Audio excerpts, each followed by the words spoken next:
TCFC. Hello friends, welcome back to TCFC. My name is Thomas and today we're going to be looking at 3 lessons that we've learned from last night's defeat to Bournemouth, because learning is fun. Stay in school, kids. Anyway, let's get on with the list. So, the first piece of knowledge that we can draw out of last night's performance is that we are a little bit lacking in firepower. And I think that might need to change if we're going to have aspirations higher than mid-table this season. Now, in terms of personnel, we've obviously got the Duke, and he is absolutely fantastic, and I've got absolutely zero doubt that he's going to score more than 10 goals this season.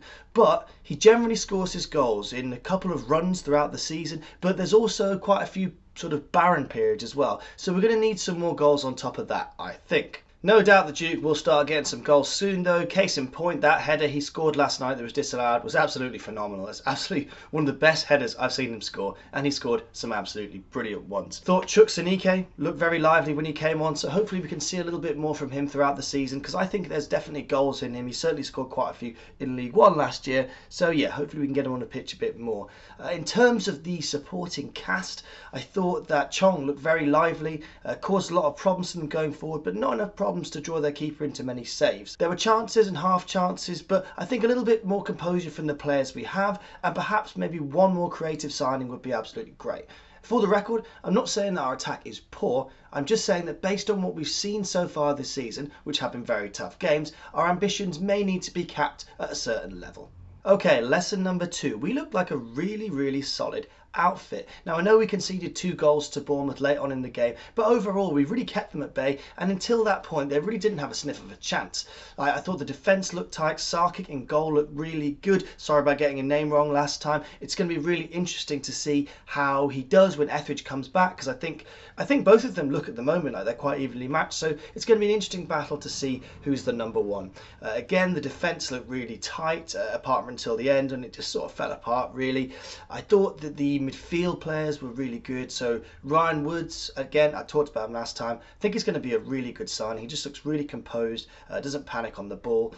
And I thought that the attacking players, whose job was mostly to harry their defenders in the likes of Liko and Chong. I know Bayer was playing left back, left wing back, whatever, but they all did a good job of just pressing really hard. And I think what that shows is that we're going to be a really tough team to play against this season. I don't think we're going to concede many goals, and we'll be absolutely unpleasant to face, but I also, at the same vein, I don't think we're going to score too many goals either. The one criticism I would have, which is also a positive, is that the level of aggression was very high.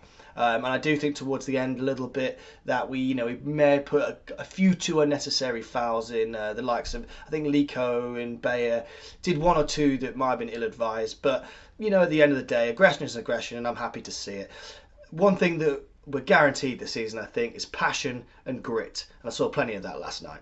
Okay, and my third and final takeaway from last night's game is, and it's a fairly obvious one, and it's a fairly negative one, which I don't really like doing, is that we've just got to get the fans back in the stadium as soon as possible. I mean, so, last night I was watching this as a season ticket holder who's yet to have been to a game, paying £10 to watch it on Blues Player, and one thing that really annoyed me was seeing that there were loads of empty seats in the Bournemouth end. So what I didn't really understand is, why can't they just move the barrier, which is just a piece of cloth? Why couldn't they just move the piece of cloth, like 20 metres or 30 metres across, and just squeeze the Bournemouth fans in, and you could get another 1,000 Blues fans in, and it just means that because it would help a lot for many reasons. It would help us, the fans, think that the club are actually doing something to help, because even if we assume that they've done everything they can to get the stadium fixed as quick as possible, which incidentally I'm very sceptical about, then it's a few little gestures and